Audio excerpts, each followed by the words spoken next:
जी। Brigadier Ramesh ji Noida से।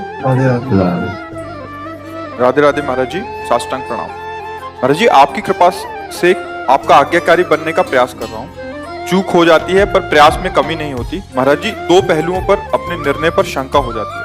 पहला है महाराज जी, जब भी दान क्रिया होती है, किसी को दान देते हैं तो भाव ये होता है कि भगवान की दी हुई संपत्ति भगवान को अर्पित हो रही है। पर जब ट्रैफिक लाइट पर छोटे बच्चों या बड़ों को कुछ देना होता है तो लोग बोलते हैं कि आप उनकी आदत बिगाड़ रहे हो, आपके द्वारा दी हुई धनराशि का उपयोग वो गलत भी कर सकते हैं। महाराज जी, पर हमारा भाव ये रहता है कि हम तो वो वस्तु अपने भगवत भाव करके। आपको लोगों के भाव देखने, अपने भाव देखने, अपने भाव देखने ना।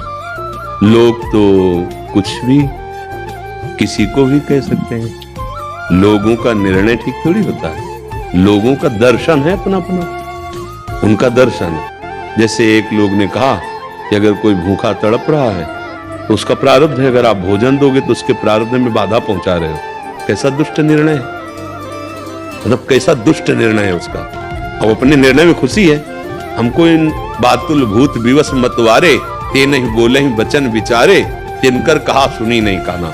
बात मानी जाती ब्रह्मज्ञ, जो भगवान के तत्व का ज्ञान रखने वाले उन महात्माओं की बात माने। ऐसे थोड़ी मूढ़ आदमी जो अपनी वासनाओं में घूम रहा है, उसकी बातें, उसकी सलाह ये थोड़ी माननी होती। ऐसा नहीं। कोई भूखा है, प्यासा है, किसी बच्चे की फीस भर दी है, कोई बीमार है, उसकी औषधि के लिए पैसा दे दिया।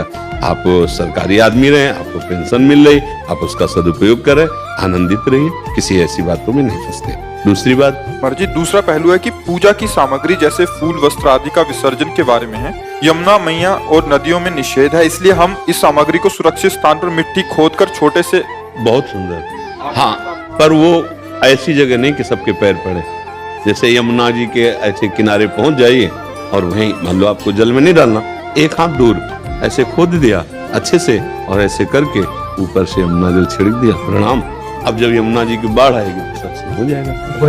पार्क में जैसे पार्क होते हैं ना घर के पास, नहीं, हम पार्कों के लिए नहीं करेंगे। नहीं, पार्क कोई सुरक्षित स्थान होते हैं, वहां सब घूमते फिरते हैं ना। तो यमुना का पावन तट है, तो हम यमुना के पावन तट या गंगा के पावन तट या किसी विशाल पवित्र सरोवर के तट पर हम खोद करके और अंदर डाल देते हैं और प्रणाम कर लेते हैं। अब उसके ऊपर कोई चले हमारी बात, हम तो उनको पावन जगह पर दे। पार्क कोई घूमने फिरने के स्थान हो, वो कोई तीर्थ नहीं है, वो कोई पावन नहीं है। भगवत प्रसादियों को एकत्रित करते रहो, और जब कभी वृंदावन आना हो या कहीं भी आना हो, बहुत दूर दूर तक यमुना जी की खाली रेत पड़ी है, तो 2 हाथ रेत ऐसे करी, लकड़ी से ही कर ले और फिर विराजमान करके ऊपर से कर ले, बढ़िया है, ठीक रहेगा ना। हाँ, पार्क है या पीपल के वृक्ष के नीचे ऐसे कहीं पधरा दिए, कुत्ते मूतते हैं या फिर वहां ऐसा, तो हमारे भगवान की प्रसादी उसको सम्मान से रखिए। कोई पवित्र सरोवर है, झील है, नदी है, ऐसे स्थानों का चयन किया जाता है। जैसे कोई खंडित मूर्ति है या कुछ ऐसा ना, तो ऐसे ऐसे किया और हम विराजमान करके ऊपर से रस डाल के प्रणाम किया, चलिए ऐसे कर। हरि की प्राप्ति कब और कैसे है?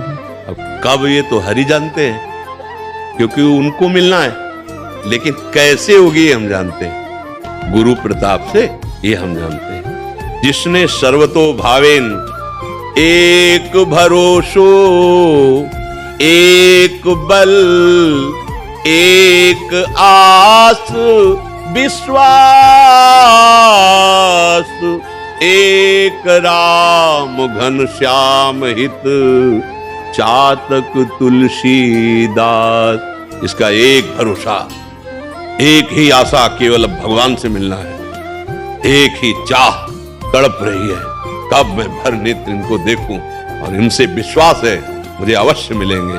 जैसे चातक स्वाति की बूंद का इंतजार करता है, ऐसे हर समय भजन करते हुए जो भगवान का इंतजार करता है उसे निश्चित भगवत प्राप्ति हो जाती है। दरस बिन दुखन लागे नैन, बार बार वो विकल होकर रो रहा है, नाथ मेरे पास कोई साधन नहीं, केवल आप कृपा से मिल जाओ। प्रभु मैं तो पतित हूँ, कैसे आपको रिझाऊं।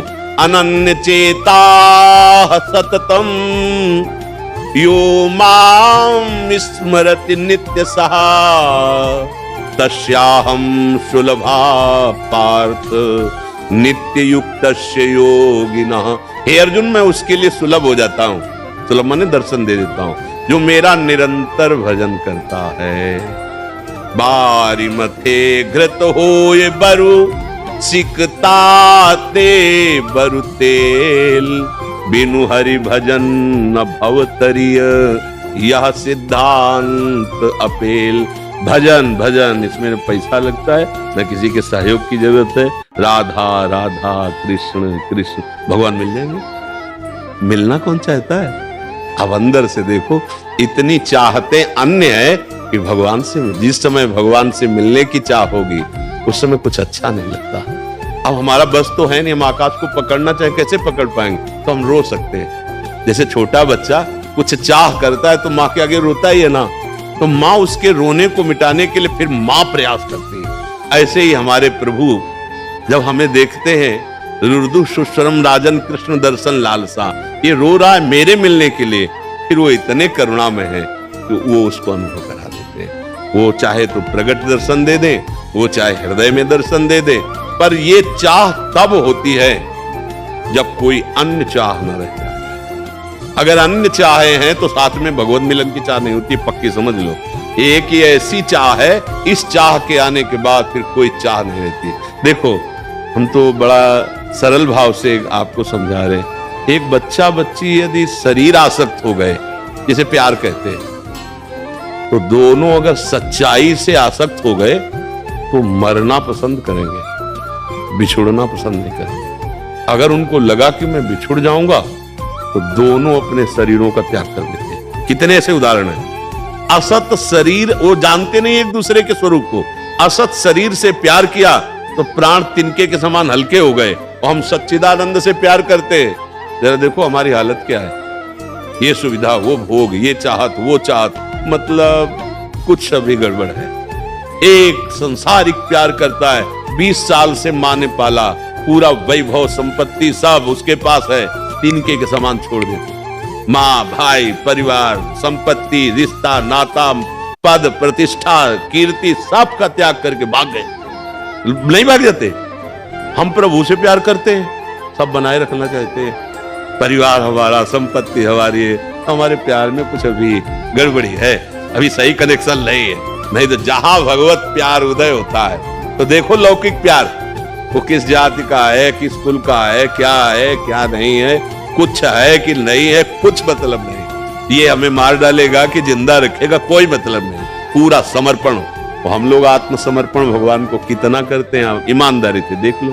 थोड़ा सा प्रतिकूलता, दुख पड़ी तो संशय हो जाता है, भगवान है भी कि नहीं है, हमें प्यार करते हैं भी कि नहीं, पता नहीं हमारा भजन सही है कि नहीं, कितने संशय हो जाते हैं। और वो दोनों छोड़ के निकल पड़ते हैं। हमें कई बार मतलब जैसे चिंतनीय विषय होता है ना कि यार इतना ही प्यार भगवान से हो जाए अगर तो भगवान मिल जाए। भगवान कैसे मिलते हैं? प्रेम से मिलते हैं। प्रेम कैसे प्रकट होता है? भजन से प्रकट होता है। भजन में किसी के सहयोग की जरूरत नहीं, न रुपए की, न व्यक्ति की, न वस्तु की।